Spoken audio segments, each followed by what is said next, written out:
Mischief!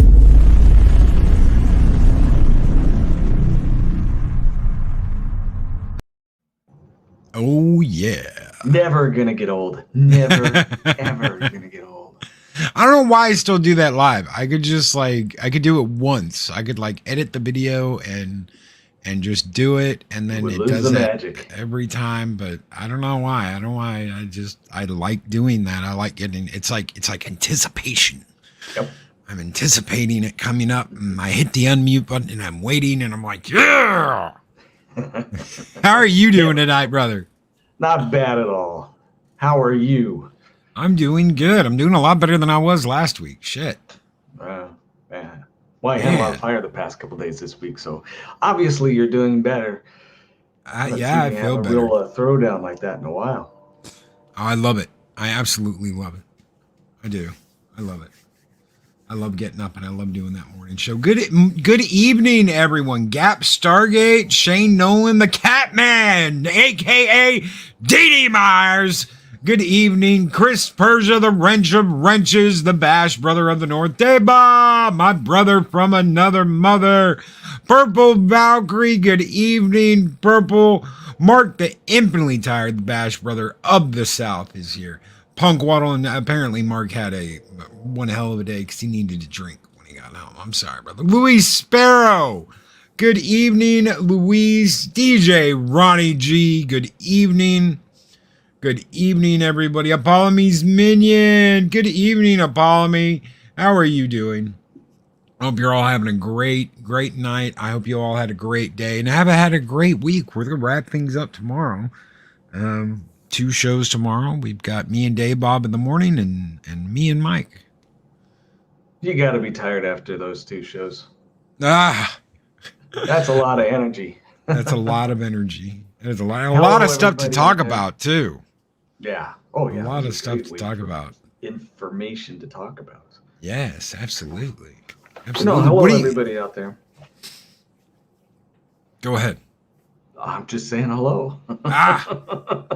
You said your hellos, and I saw my name flash by a couple times when I'm able to glance at the chat, and there's a few people that said hello, so thank you. What do I have tonight? What do you got tonight? It's kind of odd. I was looking because there's, we're getting towards the Christmas season. Sorry about the noise.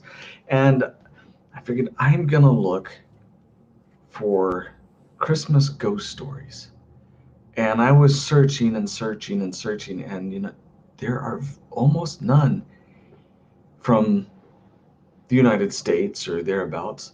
And I found it started zeroing in. England is the place to be when you have Christmas ghost stories. And it kind of makes sense when I'm going to, hopefully I don't bore you because this is really fascinating to me. So just hang on to the ride. Hanging on. It's not that big of a ride this time, but it is. I enjoyed it. Anyway, when I was young, one of my first books, at least the first one I read for entertainment, was Great Expectations by Charles Dickens. And weird book to be reading for such a young kid because it covers a lifespan of this guy who gets involved with crime, or at least friends that have crime, an old lady who does some really bad things trying to pick on men. But I decided to check out Charles Dickens a little bit more, and he did the Christmas Carol, and there was Christmas ghosts there, and I thought, yeah, well, okay. So I found an article, and we're going to kind of go in circular. This article's short. I think it was written by, the way it's written, it almost sounds English, but it might be American, so I'm not sure, but I'm only going to read parts of it. Here we go. A few years ago, the Downtown Abbey Christmas special, I guess that's a special that they have in BBC or England somewhere, featured a Ouija board which communicated a message from the dead character. American viewers were extremely puzzled by the incursion of the supernatural, while the British viewers found it unexceptional. Indeed, few bothered even to mention it. Now, see, that I understand too. I would be puzzled. Ghost stories at Christmas, a little unusual for us over here. The answer lies with a long tradition of Christmas ghost stories, the most famous of which is probably Dickens' Christmas Carol, which I mentioned, subtitled being a ghost story of Christmas. Dickens was a strong supporter of the Christmas ghost story, reminiscing in his 1850 essay, A Christmas Tree. It goes on to talk a little bit more about some of the history of the show that they did, but Dickens often used a phrase called winter stories. And it harkens back because when we were doing Halloween, I picked up some things from Ireland. And there were some things we got from other parts of Europe and the United States. And when it comes to Christmas, it just seems almost uniquely a ghost thing for the English. Now, you guys can correct me if I'm wrong. I know there's a couple of you in the audience that know more about that than I do. But I found the Dickens tie-in. Here's where the circle starts going, and see if you can follow along. In Great Expectations, there is a character. I'll read about her. The mad, vengeful Miss Havisham, an elderly, wealthy woman who lives in a rotting mansion and wears an old wedding dress every day of her life, is not exactly a believable character, but she is certainly one of the most memorable creations in the book. Miss Havisham's life is defined by a single tragic event, her jilting by Compeyson on that's his name, believe it or not, Compeyson, on what was to have been their wedding day. For that moment forth, Miss Havisham is determined never to move beyond her heartbreak. The guy didn't die, he just took off. He shows up again later in the book. She stops all the clocks in Sada's house at 12 minutes to 9, the moment when she first learned that Compeyson was gone. And she wears only one shoe because when she learned of his betrayal, she had not yet put on the other shoe. With a kind of manic, obsessive cruelty, Miss Havisham adopts Estella and raises her as a weapon to achieve her own vengeance against men. Kind of sounds familiar what's going on in the schools right now. Miss Havisham is an example of a single-minded, vengeful pursuit.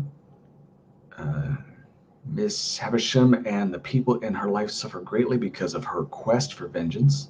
Miss Havisham is completely unable to see that her actions are hateful. To Pip and Estella. Pip is actually the main character. He's the one that you follow in the book. It's worth a read. You should pick it up. She is redeemed in the end. The sad part about it is, I'm going to skip on. The sad part about it is she redeems. She tries to fix things between Pip and her. She apologizes over and over. And in the end, she catches herself on fire by accident. Her wedding dress gets taken up in the furnace or their fireplace. But she's kind of a bitter woman. Now, this is, like I said, where the circle comes in. The idea about her came to Charles Dickens in visiting a place that is known for being a haunted place. I couldn't find any pictures of it. I'm sure they're available, but it's there. It's called the Madeira Hall Hotel in Bunchurch, Isle of Wight. Jilted on her wedding day, Miss Margaret Catherine Dick withdrew from the world. Until her death, 19 years later, she refused to leave her house and lived in an upstairs room which had a trap door leading to the kitchen. Her meals were served through the hatchway by a daily woman who never saw her employer, her wages being left on the dirty plates. The story reached the ears of Charles Dickens during one of his visits to friends in the village in November of 1860. So this is a very old tale. He was so fascinated by the tale that a few weeks later, Miss Dix appears as Miss Havisham, the one I had just read about, the vengeful old woman, in a chapter 7 of a serialized version of Great Expectations, 22nd December 1860. And then it talks about Miss Havisham again. But apparently this Miss Dix at this hotel tends to show up. Um, the ghost is still seen and heard daily in the kitchens, bedrooms, corridors. Her silver hair is worn in a tight bun, and she is dressed in a blouse and a long flowing skirt. Um, but I didn't have a lot for you today because, like I said, this fascinates me. Dickens is one of my favorite authors. I love A Christmas Carol.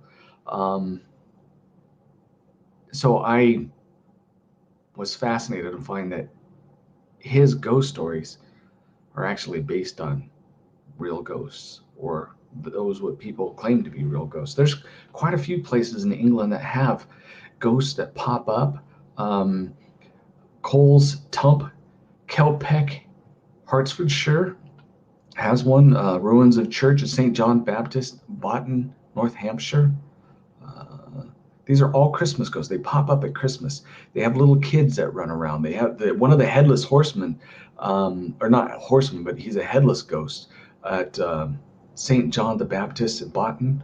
And it usually shows up at Christmas with little kids, ghosts running in graveyards. A lady in white, a red-headed lady that screams like a banshee. All thanks to our people across the aisle. Otherwise, we'd have to stick with Halloween.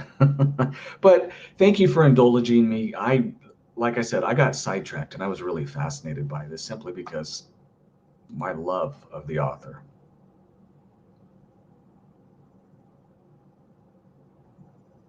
Are you there, Loki? I am here. Sorry. No, I quick, had my mute button on my microphone instead of on the thing, of course. We have a $5 super chat from Psycho Dwarf 9 who says, "Hi gang, $417 in tools and rearranging my tool bag later. 5 hours of a week of mandatory overtime." Nice. Nice. Congratulations, Psycho Dwarf 9. I gave you a shout out this morning. When Gun Bunny said you were starting your new job, brother, I'm so glad it's going well. I hope it's everything you wanted. I hope you have such a better time than your old job, brother. And Stephen Glenn, there are no ghosts. That is spirits of humans left roaming or haunting buildings, location, hospitals, morgues, graveyards, or anywhere else. They are all demons. Thank you, Stephen Glenn. Yeah. Since we're on the subject of ghosts, did it happen again? I'm going to talk about the Wild Hunt. Oh yeah, that's right. We knew about that last week. We knew about that. I'm excited for this one. I really want to hear this. All right. The Anglo-Saxon Chronicle, one of the earliest and foremost histories of the Anglo-Saxons, who were descended from the same Germanic tribe as the Norse and broadly shared the same body of religious lore, records the following event as having happened in 1127. Let no one be surprised at what we are about to relate, for it was common gossip up and down the countryside that after February 6, many people both saw and heard a whole pack of huntsmen in full cry. They straddled black horses and black bucks, while their hounds were pitch black, with staring, hideous eyes. This was seen in the very deer park of Peterborough town, and in all the woods stretching from that same spot as far as Stamford. All through the night, monks heard them sounding and winding their horns. Reliable witnesses who kept watch in the night declared that there might well have been 20 or even 30 of them in this wild tantivy as near as they could tell. The spectral nocturnal horde was the Wild Hunt, which was recorded in folklore all throughout ancient, medieval, and even early modern Europe, but was especially concentrated in the Germanic lands of Northern Europe. In Scandinavia, it was called the Oscaria, terrifying ride, or Odin's Jock, Odin's Hunt. In Middle High Germany, it was called Utzener, Odin's army, and in modern German, Wittendier, furious inspired army, or wild jag, the wild hunt. It swept through the forests in midwinter, the coldest, darkest part of the year, when ferocious winds and storms howled over the land. Anyone who found him or herself out of doors at night during this time might spot this ghostly procession or be spotted by it, which might involve being carried away and dropped miles from where the unfortunate person had been taken up, or worse.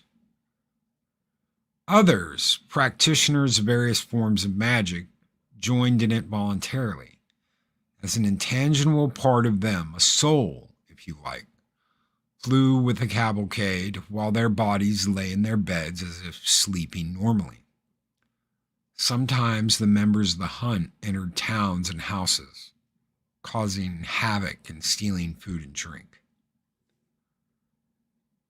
When accounts of the wild hunt mention a leader, the figure who filled this role varied greatly. In Germany, the leader would have been Perkta, Berkta, Berta, Holt, Holly, Hulda, Fosta, Selga, Selda, Hema, Herla, Berktold, or Berktolt. However, as the wild hunt's various names across the Germanic lands attest, one figure was especially closely associated with it: Odin, the god of the dead, inspiration, ecstatic trance, battle frenzy, knowledge, the ruling class, and creative and intellectual pursuits in general. Two of Odin's hundreds of names further demonstrate his association with midwinter, the time of the year in which the holiday Yule, or Notice Yule, falls Yolnir, both of which mean something like Master of Yule. The myths describe him frequently riding throughout the 9 worlds on his 8-legged steed Sleipnir, on quest of a shamanic nature, another theme that connects him to the wild hunt.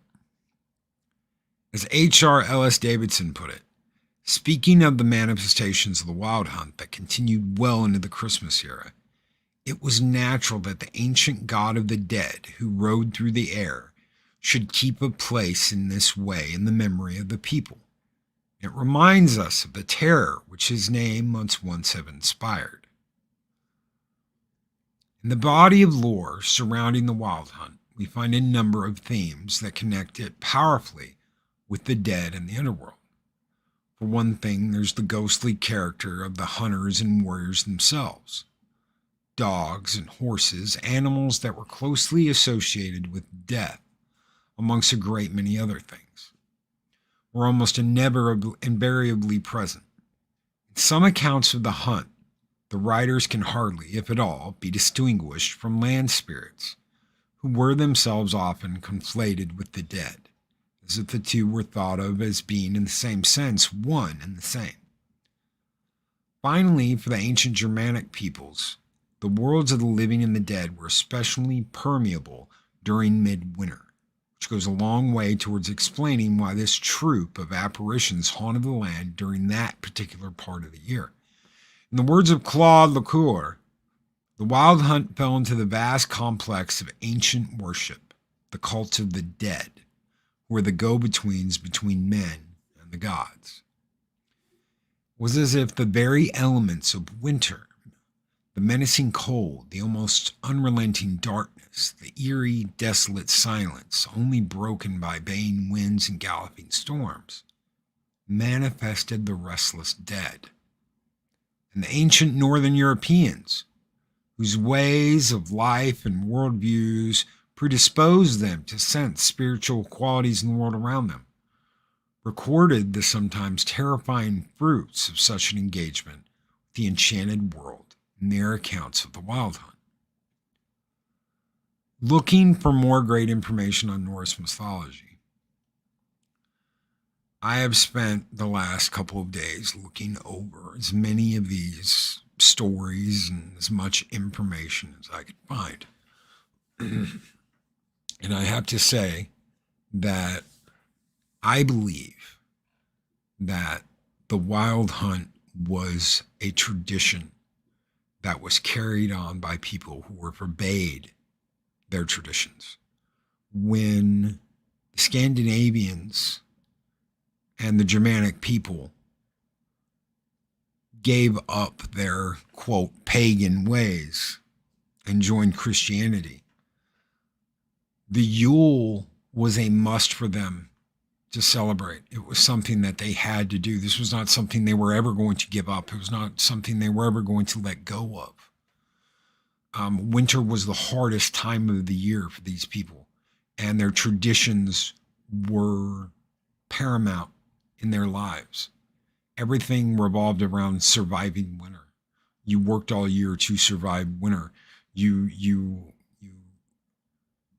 chopped wood, you stored grain. Everything was about getting through those harsh winter months every single year. And if you weren't prepared, you didn't survive. I personally believe that this was something they did to honor that past, even though they weren't strictly, in the strictest sense, allowed to continue worshiping the way they used to worship.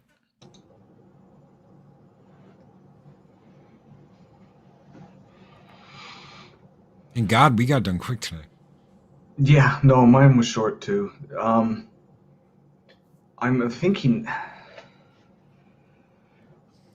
what aspect of the Yule would bring them to having pack animals and hunters, do you think, as part of the lore? Or were these people that were sneaking out to practice their beliefs while trying to avoid the eye of the newly converted Christians? I think it was something they did as almost like rebelling. They weren't trying to hide it. That's why people saw it.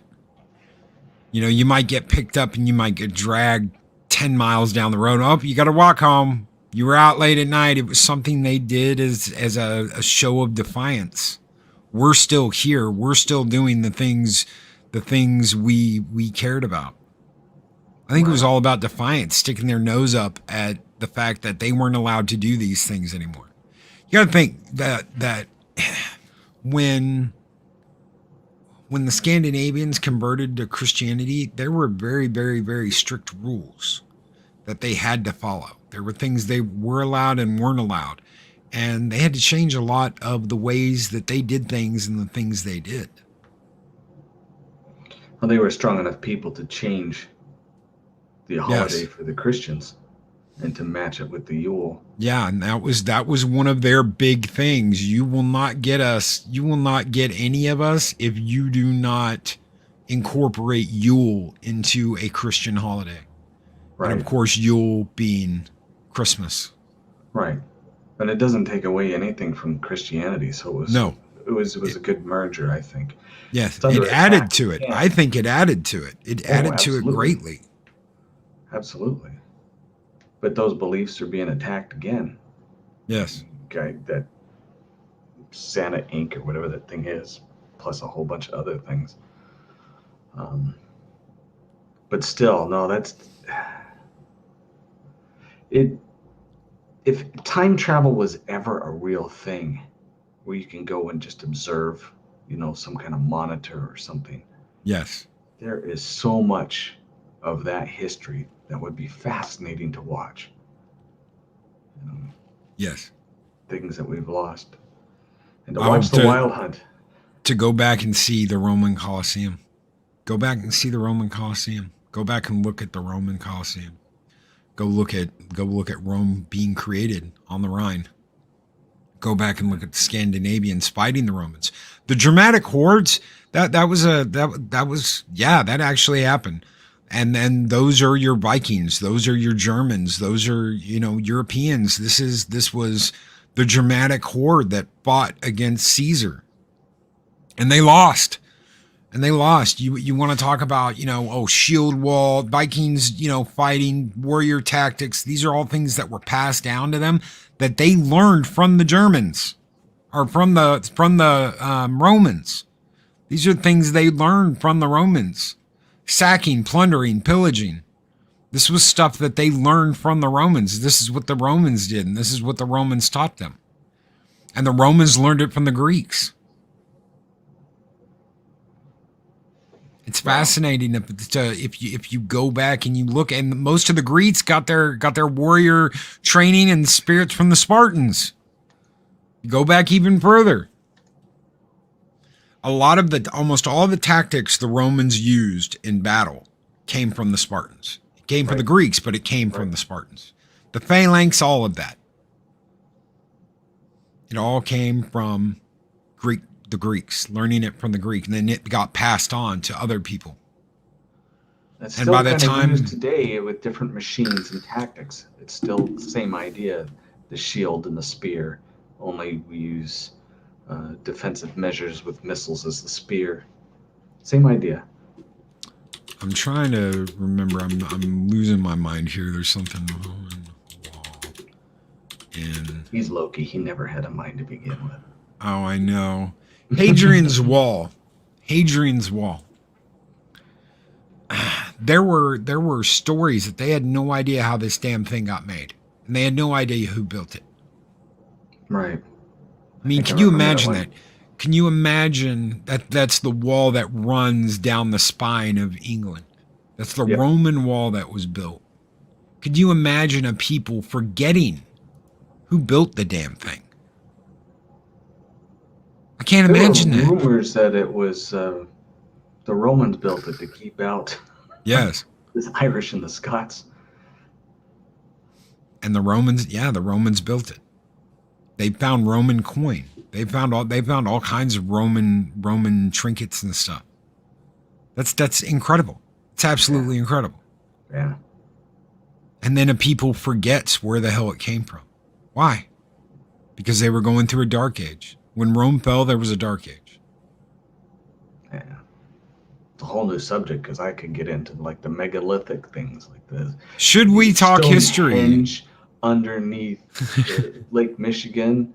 No, it's Lake Superior, I think. They found this exact thing of Stonehenge, and they're not letting people know where it's at. They've taken a few pictures.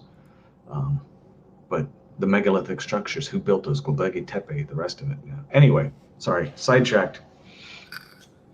Does anybody believe that we started this show as a history show back in the day, and it turned into horror? Right. Horror, suspense, and yeah. Speaking truth to the hidden mysteries and darkness that are within our society, along with the spooky stuff. It was built by the Romans to keep out the Scots. There we go. Says. We got our local expert here. So, but yeah, thank you. I love the being sidetracked like that. Thanks. Thank you. Thank you. I love talking stuff like that. We've talked history before, folks. You might have to go back there one day. Right. The destruction of the legions on the Rhine. Yeah. Oh, yeah. Oh, yeah. The Visigoths. Wow. All right. Now, you said next week we won't be having a show. Ladies and gentlemen, next week I'm going to be out of town, and there is absolutely no way that I can do the show Thursday night. There is not going to be a show with Mike either next Friday. Now, tomorrow we are going to have a show, Mexican Iron Man. There will be a late show with Loki and Mexican Iron Man. But next week there won't, and next week me and Adega aren't going to have a show, but we will be back week after. Yeah. Yes. Thanks. How long is this Christmas week? That's the 23rd. Oh, the third I could do. Okay. Fourth, no way. Okay. We'll be back on the 23rd, ladies and gentlemen. Don't be sad. Pat S. says, I know where the Ark of the Covenant is. It's in a warehouse in Virginia.